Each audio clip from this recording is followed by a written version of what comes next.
Welcome to Study Time, a televised home learning program produced by Rwanda Education Board. Hello viewers, here we are. Welcome back again from the previous sessions we've been having, and we are slightly getting close to the end of this session. Maybe 1 or 2 lessons to wrap up the unit. And remember, we are still under Unit 1. We are still dealing with the population and natural resources, but we are now dealing with humans, models. How do we predict populations? We are also looking at things to do with how many children, how many mothers, like we said last time, how many men. What about the old ones? What are the age brackets we are having? 0 to 5 as children? When do we stop calling a person a child? Where do we have the adolescents? You back home watching in the holidays. When do we have the adults, the parents?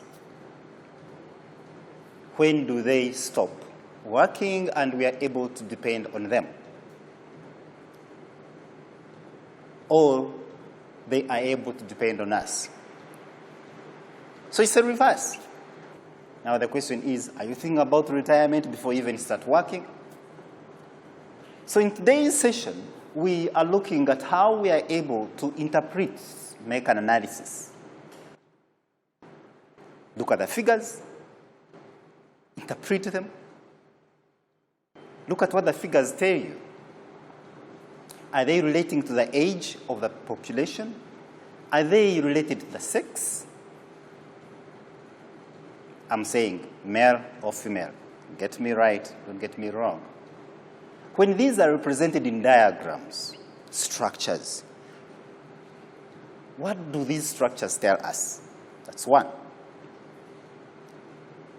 When we are looking at the state of human populations and as they transit from one phase into the other in terms of time and what's happening in a given country or region, the question is, in the transition, we expect a few things to bear in mind. Now, are we looking at tomorrow? Are we bothered about it? Why do we make models? I'm not referring to models of cars. We are looking at a picture, an imagination of what, say, for instance, the Rwandan population would look like in years to come. So we should be in position 1 to analyze age structure. We look at the sex of the individuals in a given population from the data that is provided to us, as we shall see in the next slides, and be able to interpret the transition a population goes through. What's happening to the country to have a certain number of individuals, a certain age bracket? Are we stretching out at the bottom lines? What about 20, 30 years of age? Are we here or we are here? What about in the 60s and 70s if we look at the time as we go up? Do we have more old people or fewer old people? When is the country fertile? Remember what we talked about last time. So, which takes us to what we are looking at today. What's actually a pyramid? Egypt, what do you know about it? The shape. So here we go, and you are having, 1, our population structure or composition, simply telling us features, components we can measure, we can identify, we can base on, we can tell, we can quantify in terms of 1, sex. The second part, which is ethnicity, get me right and take caution here. In some countries, there is so much relevance to ethnicity. Origins, race. We have only one race globally, the human race, nothing else. We are all humans, so we have one race. So we talk of ethnicity in terms of, Some look at it in terms of tribe. How do you look? No, it doesn't work that way. It's not the skin of your color that determines your race. Even when modern science has put it to a point of talking about racial genes, it's in quotes. So it's not a bottom line for consideration. So when we talk of ethnicity in terms of populations, as data we can depend on, to some countries, they attach so much relevance to that. Thank God that in our nation here, it's not of great relevance. We are all Rwandans, and that's it. That's the bottom line, and that's what you have to take home from this. I repeat, it's the take home. We are all one nation, one tribe, one race, one human race. We may look at it in terms of language, religion, sometimes occupation of the population. Now, this is the other interesting part of it.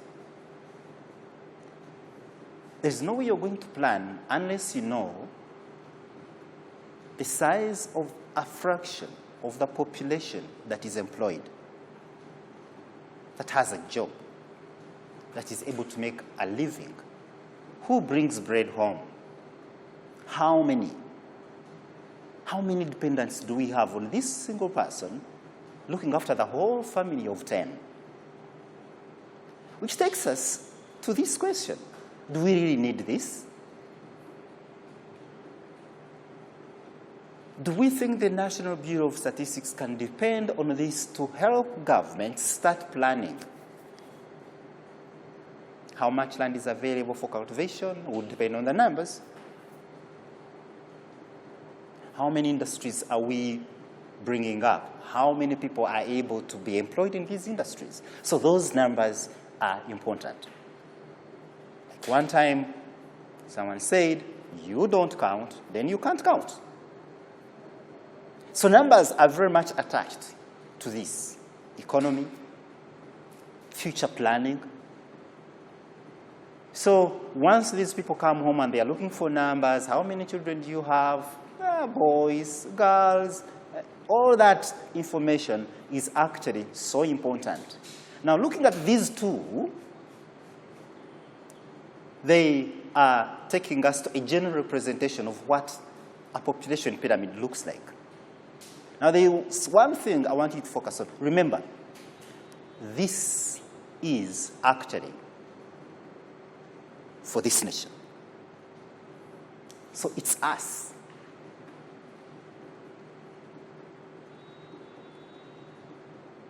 2018, not very far. Not so much long ago, just yesterday. So I don't think so much has changed. But what if when we hit 2050? That's the prediction.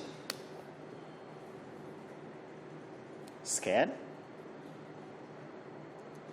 When we look at these numbers, look at the left side, blue, and the right side, kind of dark red. What do you make of these two sections that have got different lengths from in the middle part of the bars and then you stretch out? Look at it.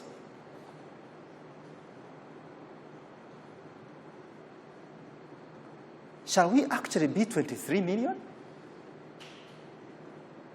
Which takes us back to the doubling time. We looked at the recent lesson we had. If we are 12 or 13 or 14, if we were to double to make it close to this figure, how much time shall we have spent? What is our doubling time actually telling us? Is there something wrong we are doing? Remember, I forgot to mention this.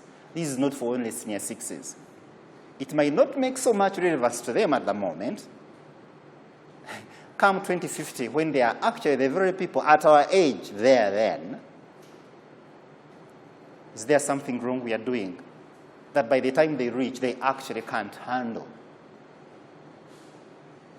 But what do we look at when we look at these pyramids?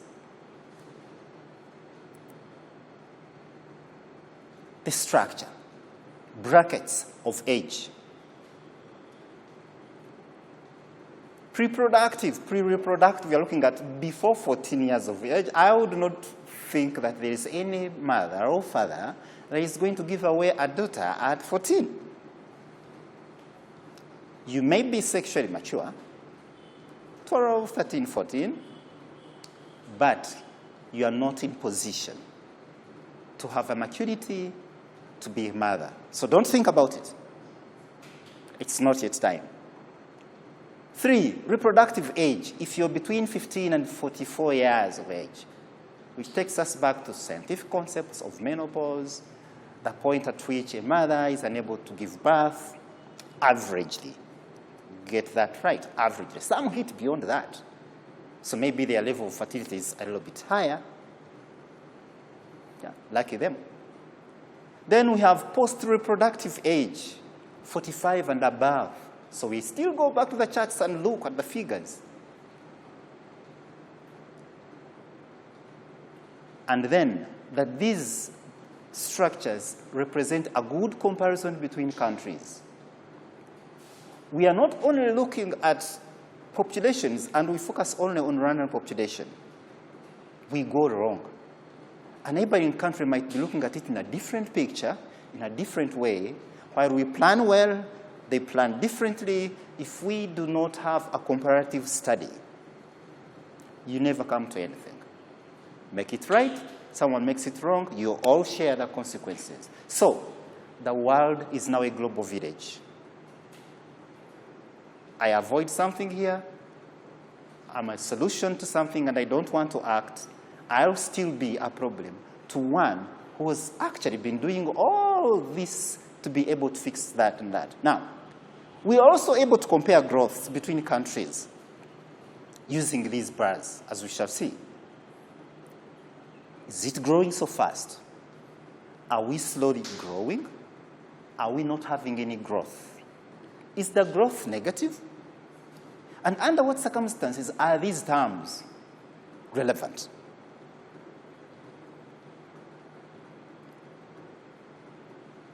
Who is to be counted on to have an increasing population? The young, reproductive mothers, men, which takes us to one simple question I was thinking about overnight. You know, sometimes you have to have the lesson bob in your head and think about what you're going to present. More bulls and few cows in a corral. When shall your herd get bigger to above 100? Think about it. So,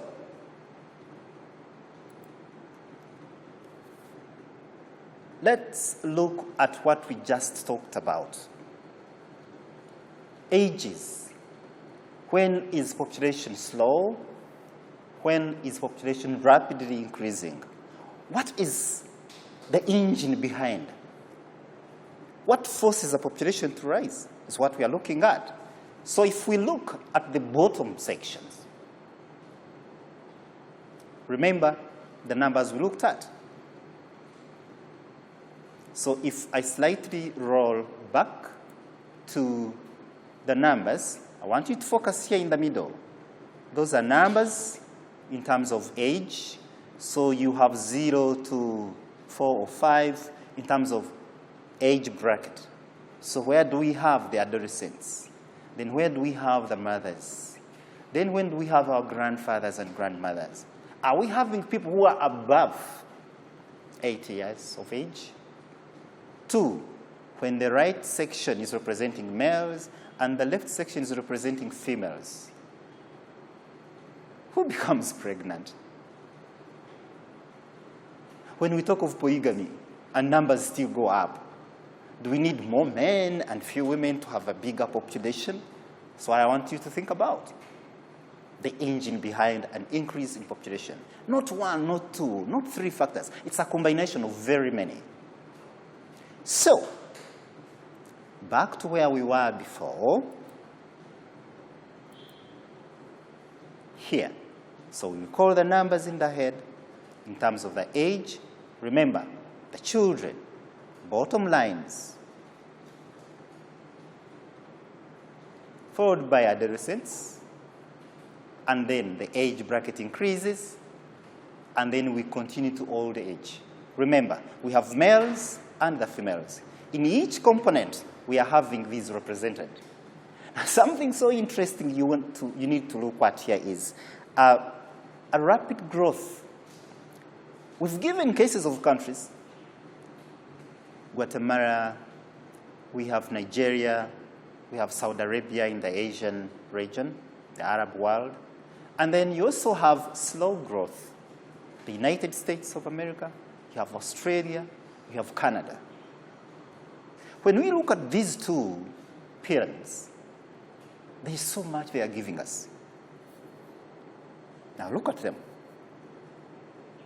Make your own judgment. If you look at the key, blue, 0 to 14, orange, you have 15 to 44, and then the ages that are ranging between 45 and 85, that's way above. Check where they take us. If I first look at this section and this one, by comparison, what do I have?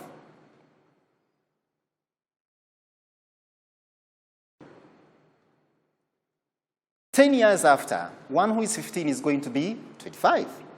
So I will just have to raise the bar up, reach a point to be able to produce, keep the bar up. What about reproduction?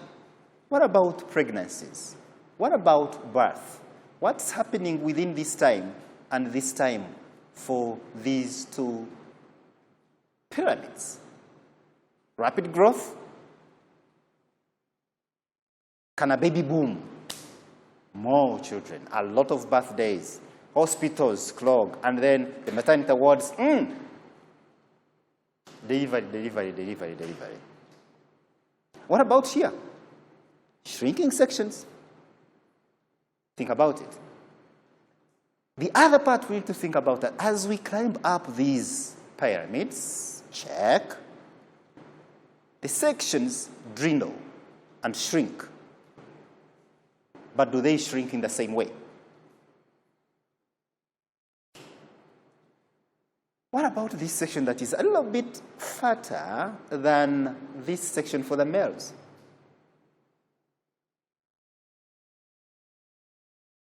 And the other one, zero growth. Remember, we looked at rapid, then slow, and this time around we are looking at zero, like as in 14.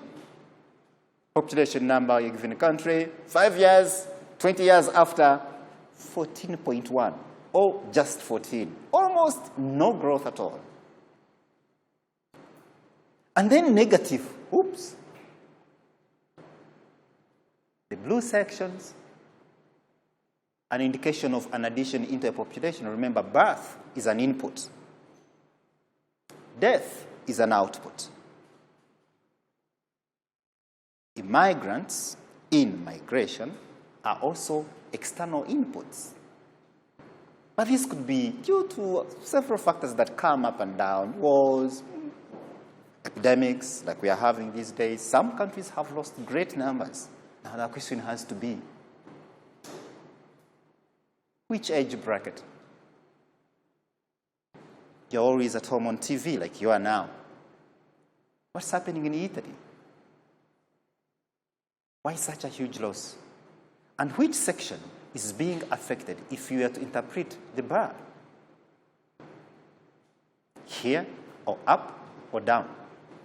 And if this is affected here, and we have these small numbers, and we go up here, what's going to happen? So, we now look at this pyramid in terms of sex and age. 2018, Rwanda. Our nation, 2 years ago, this was it.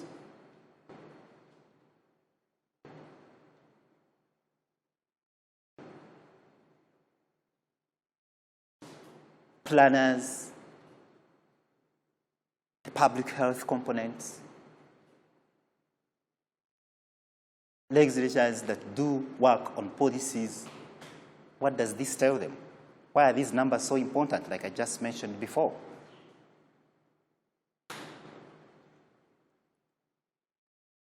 So, the change in the percentage of children in the total population will always tell us the trend in fertility rate. Like we said last time, the ability to produce, have children, grow, reach maturity, and also be able to produce. What about the rest of the regions of the pyramids?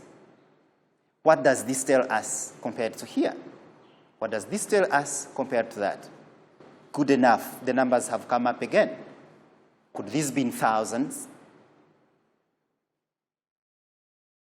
What's happening around this point and here? Are we having an increase? Is this something worth celebrating? Is there something positive that was done here? So around this time, this is what we would expect. Then, we need to remember the major context here, that we look at these bars to be able to get a measurable, a quantitative, something tangible, a figure that is able to tell us something. One, the sex, male or female in a given population, ethnicity, which we said is not of any relevance to us. Don't even think about it. Some countries it may make sense, but us here, no. Language. When do we need to switch to a certain language as an official communication? Could they base on that? Are they the old ones packing, or the young ones that are coming up that have a better language that we need to adopt because they are the ones going to use it after? Religion. Occupation of the population, that's what we said. Now, all these things we have outlined here will always give us what we need to base on to plan. Bulges in the slope can suggest high rates of migration. Why do people move? Is it poverty? Is it disease? Wars? So for every region of the bar, there is always something we need to think about. There is a picture. It's like a warning bell. It's like an alarm telling you info about sex and age, structures of population. Wider base will tell us high birth rates. Then the question is, can we start thinking about birth control? That's yours. Concave slopes will characterize high death rates. What can we work on to reduce that? Deficits in slopes will indicate emigration or out-migration, the exit. Age-specific or sex-specific deaths can tell us if an epidemic rises up. When do we know who the target is? If 20 years from now we seem to not to have a certain age bracket, it must be a constant reminder to us that sometime back there must be something that could have happened, that this age bracket was swept away. That's the essence of knowing these bars, the essence of knowing these pyramids, the essence of numbers. Numbers count. They do count. So when we look at transitions, you have sections, you have birth rates, the red line. You also have total population going up.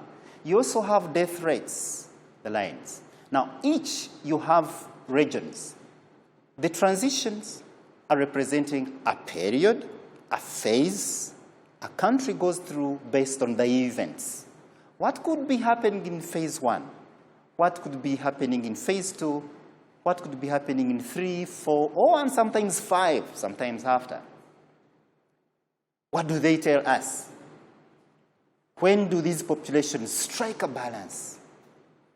Look at the intercepts of the lines. And then numbers per 1,000, like we said last time. As we get to this, there are assumptions we need to base on to be able to model for other years to come. Most developing countries will have death rates declining and more births. Where are we? We are still transiting. The fear that population growth in these areas will override, put stress on the economic development. What if it is a trap? Produce because we need people to work in the industries. Then at the end of the day, you do not have what to feed them. Or maybe the economic collapses. Depression. Boom. Banks collapse.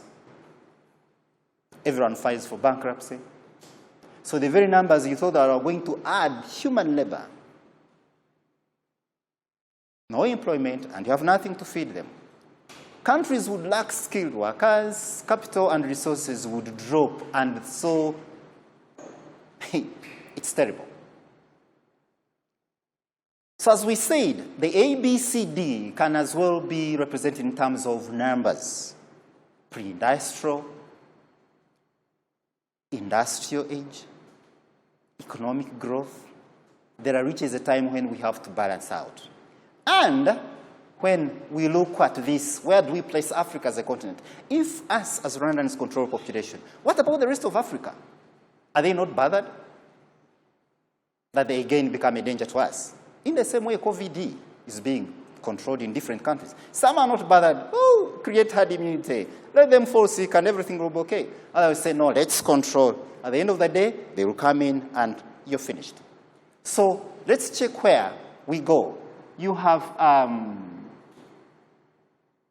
regions in the middle of the transition. Populations are still transiting. And others have actually hit that and they are stabilizing. Now look at the graphs.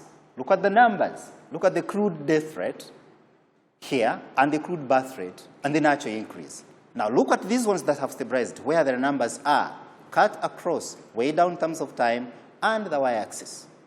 Check the numbers. And then, if you're in position to look at that very carefully,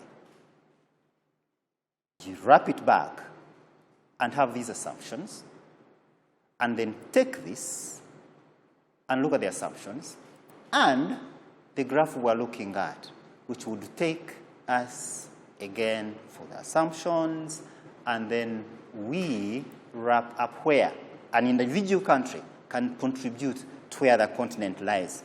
Check where you are as Africa. With that, we come to the end, and that's it. Remember, these sessions are for you to reflect. Think about Rwanda in 50 years from now. Thanks for today, and we hope to meet in the next sessions. Keep bubbling your head up. Thank you so much.